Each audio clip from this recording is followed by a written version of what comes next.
Coming up on Tiger TV's Tailgate Show, a look back on the crazy history LSU has with Ole Miss. Can't make it to Pennsylvania anytime soon? No worries, we'll bring Scranton to you. We take a look at what the Office cast thinks about LSU's Dunder Mifflin themed halftime show. And we'll hear from Burbank Joe, our main man at the quarterback position. That and more coming up on Tiger TV's Tailgate Show. Take a look.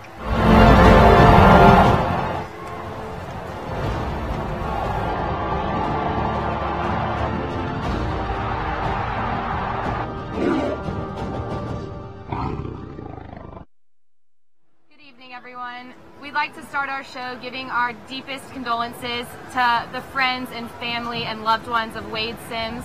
Sims was a junior forward on the LSU basketball team, and he lost his life yesterday in a shooting.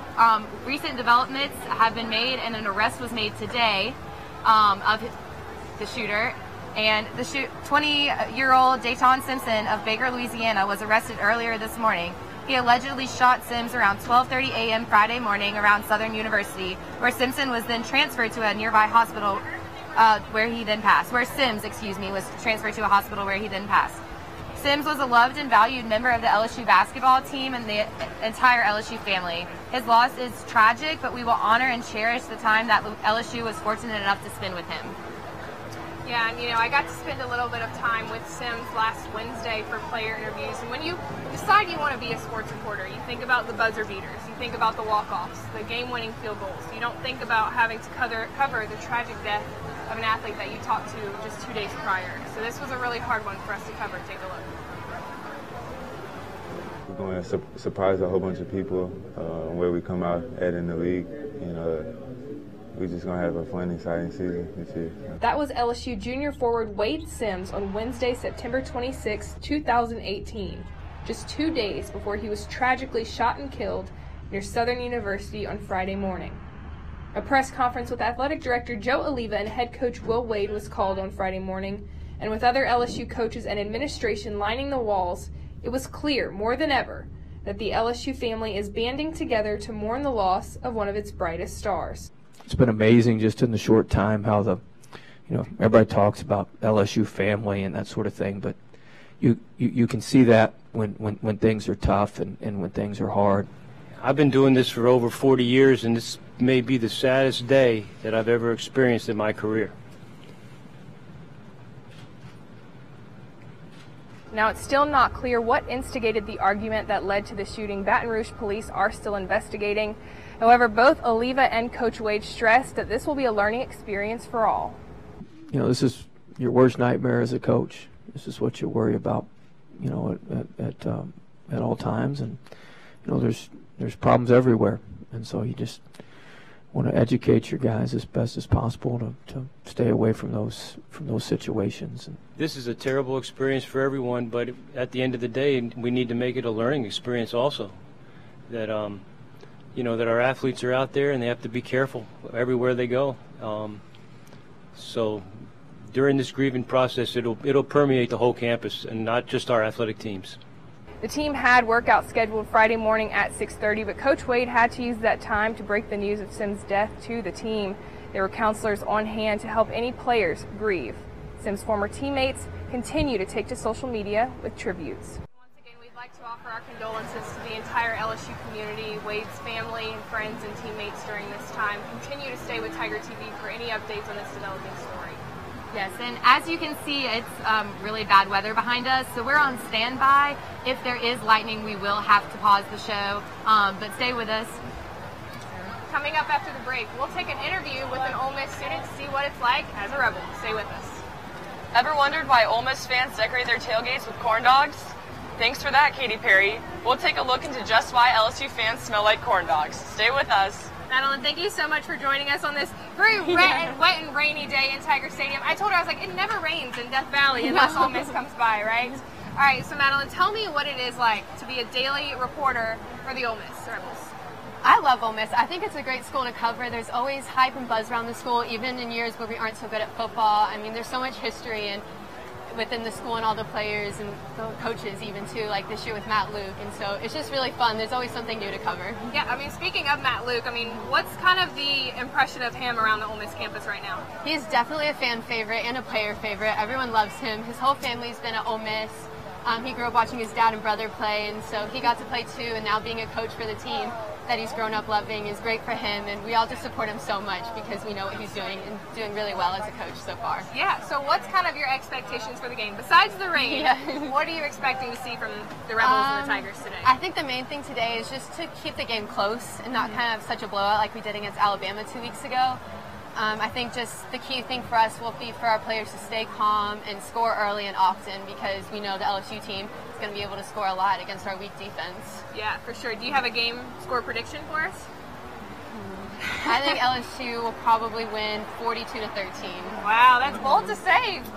Guessing against your own team. I know. Cool. I hate to do that, but. So obviously, I saw a tweet on Twitter. You know, there was like, if there's any two teams that do not need an extra hour of tailgating, it's Ole Miss and it's LSU. Definitely. What's kind of the comparison between Oxford and Baton Rouge when it comes to tailgating?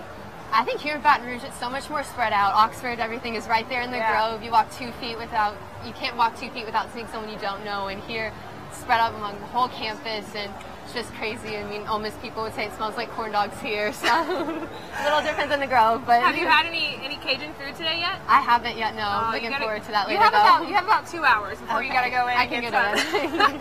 Sweet. All right. So what's kind of, you know, if Ole Miss would pull off the upset today, what do you think is going to be able to get them that win?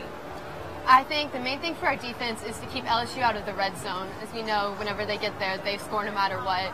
And that's going to be tough to do with that strong LSU offense. And I think offensively, we need to stay calm. Jordan Talmud, especially our quarterback, needs to stay calm and make smart decisions. And they really need to give the ball to Scotty Phillips, our running back, because I think he will be able to do a lot this game. Yeah, for sure. And I mean, you know, I know that, I don't know if you remember the 2014 Ole Miss LSU game. I mean, just the way that ended, you know, I think the roles are kind of reversed a little bit today, you know. I think so. Do you think that, you know, just the atmosphere is going to, you know, create kind of an upset atmosphere? There's a chance. I mean, I've never been to a night game at Death Valley, but I've heard it's just absolutely crazy. And so I think our players are definitely going to be up for a challenge tonight. But if there's any game to do it, it would be this game. Yes, definitely a night game in Tiger Stadium, 8:15 kickoff.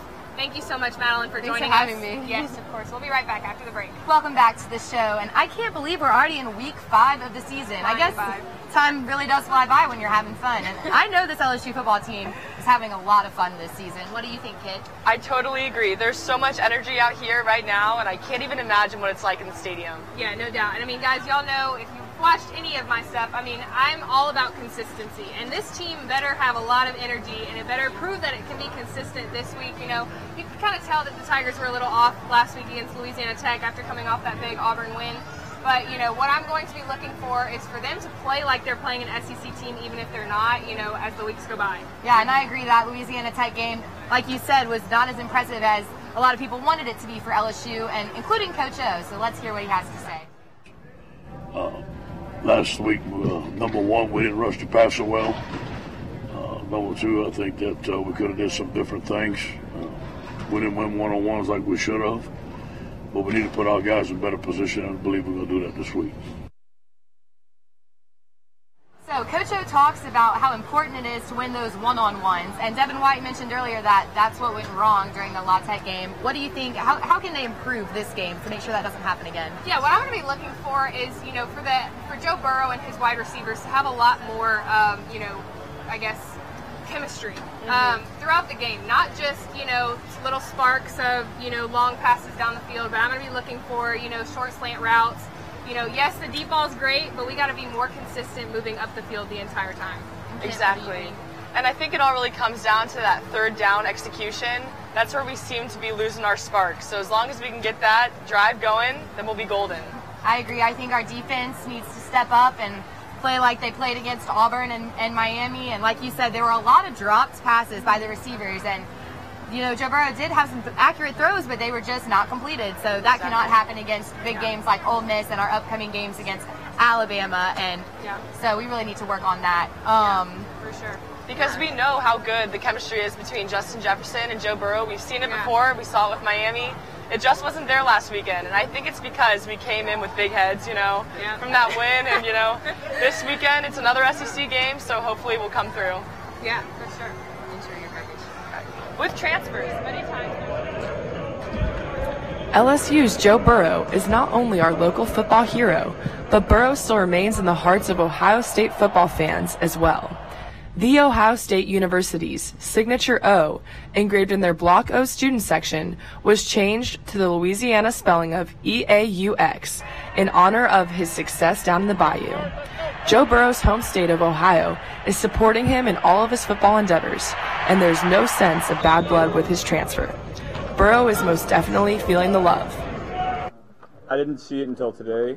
That really meant a lot to me. To know that I have support from my home state, support from my old teammates.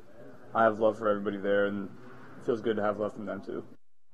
Well, that was most definitely heartwarming. We've been really excited about Joe Burrow's start to the season, and it's so great because he also has room to improve. What do you guys think about Joe Burrow's performance? I think at the beginning of the season, in the preseason, there was this quarterback competition between him and Miles Brennan, and Joe Burrow really stepped up, immediately transferred, and took that. He's like, no, I want to be the starting quarterback. I have the skills. I have the ability. I have the experience. And into week 5, we've seen some great stuff from him. But like Kit said, he does have a lot of room to improve. Yeah. But yeah, I think what's most different about Joe Burrow is his intangibles. I mean, he came in, LSU has a long history of transfer quarterbacks, but Joe Burrow came in, won the sprint competitions right off the bat, was always in the film room. I mean, I think just his leadership skills, I always think back to him before Miami. I mean, a huge game, his first game as an LSU Tiger. There were no signs of nerves, right? I mean, he just seemed so in the zone, like he had been leading this team for several years, And so I think the intangibles for Joe Burrow really make a difference for this LSU team. I agree. And speaking of that Miami game, we were on the field covering it, and before the game even started, they had a little tussle break out between Miami and LSU, and we were on the field for that, and I went over there and I just see Joe Burrow walking out holding this up like, come fight me, and I'm like, all right, Joe Burrow. He already showed his dedication and his love for the team before the season even started. He had barely been living in Baton Rouge for 2 months, and he already was ready to fight for the Tigers, and that's why so many people really do appreciate him. Yeah. And that's not only cool for the fans to see, but I mean, imagine his teammates knowing that he's ready to go to war with them. I mean, that means a lot to the guys that he's playing around. And so I think that's just made all the difference this season with the quarterback position. I completely agree. Well, we'll have more on the LSU Tigers when we come back. Stay tuned for our Tailgate show. Welcome back to the Tiger TV Tailgate Show. Look at this. This was LSU Ole Miss in 2014. That's actually Joe Burrow against Louisiana Tech. But, in 2014, LSU versus Ole Miss, it was a complete role reversal from what we have today. Back in 2014, LSU was virtually unranked. Ole Miss was actually number 3 on LSU's part. That's role reversed today, right? LSU is top 5. They are number 5. Ole Miss is coming in, really has a lot to prove, okay? Ole Miss, I don't even think they're ranked, so, this is kind of creating a little upset atmosphere, like I mentioned with Madeline, So I'm interested to see how it works out. I know that our video didn't work. We're having some technical difficulties, but the video we have is in 2014, like she said, LSU won in the last minute, upset, number 3 Ole Miss. Huge game. The LSU student section went absolutely insane, stormed the field, and there's kind of some fear with LSU students that this might happen today. And so, Kit, do you think that it could happen today? I'm going to be optimistic and go with the blowout. I really don't think that they're going to score that many points, and I think that LSU is going to come out the big winner.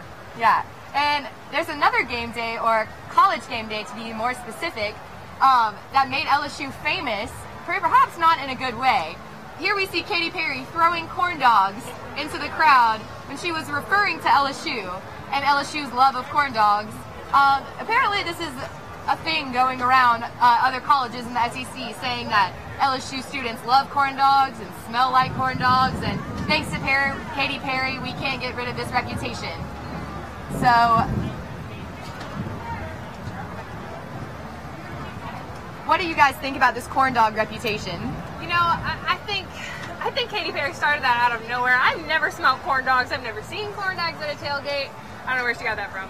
I think the LSU campus smells more like canes than corn dogs. I've never seen a student be like carrying around a corn dog. That is very true. So I actually know one student who last year, since there was not corn dogs in Tiger Stadium, so she started a petition and said, I want corn dogs in Tiger Stadium. And sure enough, this year, there are corn dogs in Tiger Stadium. Her petition worked. It went viral on Facebook. So, but that's literally the only time I've ever heard LSU students talking about corn dogs. Yeah. And it was to be ironic. It was more of a funny way. Right. So, Katy Perry, thanks for that bad reputation. But not all celebrities are giving us a bad rep. Some celebrities are actually really liking LSU. After last week's band performance against Louisiana Tech, in their television binge watch performance, it went viral. Check this out. The Golden Band from Tigerland never ceases to amaze fans with their halftime performances, but last week's performance was extra special. The performance, entitled Binge Watch, featured theme songs from popular shows including Friends, Game of Thrones, and most notably, The Office. The tribute to The Office quickly went viral on Twitter, or Tweeter as Dwight Schrute would say, after Angela Kinsey, who plays Angela on the show, tweeted out, "Some Office love from the Louisiana. Go Tigers." And one fan couldn't help but wonder how Angela knew how to spell go, G-E-A-U-X. And as it turns out, she's actually a Louisiana native from Lafayette. Shortly, he did some love to John Krasinski, Ed Helms, and Brian Baumgartner. The official Twitter of The Office even said, "Catch us jamming to this at Cafe Disco." After the performance went viral, the LSU band decided they had to take advantage of the fame and invite the Office stars to come see their encore performance during the Mississippi State game. And we'd love to have you here with us. We cannot wait to show you our Office.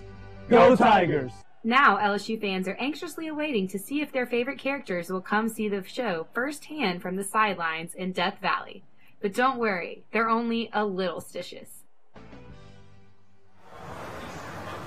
So hopefully on October 20th, which is our homecoming game against Mississippi State, we'll see some of those Office actors on the sidelines with us covering the game maybe. What do y'all think? Do you think they'll come? You know, I really hope so. I love The Office, and it'd be really cool. I mean, after all that's happened, after all of their love and support that they've shown the Tiger Band on Twitter, it'd be so crazy for them not to show support at an actual LSU game. Exactly. If there's one person to come, I really think it's going to be Steve Carell. I sure hope so. Well, speaking of, LSU halftime performances, we got a bunch of big games around the SEC. One to mention, we have UL. One of our little brother school. The Cajuns. Yes, they went over to Tuscaloosa. Game did not go well, as you can imagine. It was 50-something to nothing. Alabama. 14. Yes, to 14 actually. Yes, I saw the score. Yeah, I was like, Cajuns actually got two touchdowns. Two touchdowns on the Tide. Yes, so awesome. better than I even expected. But it was really cool to see Coach Billy Napier going into his former team. He actually coached with Nick Saban, has like 3 national championships with him. So that was really cool to see, to even get 2 touchdowns against the Tide defense. That was awesome. Yeah. And the number 3 Clemson, they survived an upset, even though their quarterback got injured. They survived a win against Syracuse. Yeah, Syracuse really was dominant the whole game against Clemson, and in the very, like she said, the quarterback got hurt early, and they had to put in the backup. And with their backup transferring this week, Kelly Bryant. Kelly Bryant transferred away, so they had to put a freshman quarterback in there, throw him in there, and he got the job done. And Clemson survived. But that's really all that matters. Yeah. I mean, I think Trevor Lawrence's injury, I think it was in the first quarter, that just kind of really took all the momentum out of Clemson. And they had to regather that, in the second half. So, but they came out with the win, and it's going to be interesting to see the quarterback position unfold for the rest of the season. Well, hopefully LSU can come out with a win. Like we said, Ole Miss, LSU tonight, night game, Death Valley right behind us. That's all the time we have for today. Thanks for tuning in. Be sure to follow us on LSUnow.com and at TTV_sports on Twitter. Thanks for tuning in.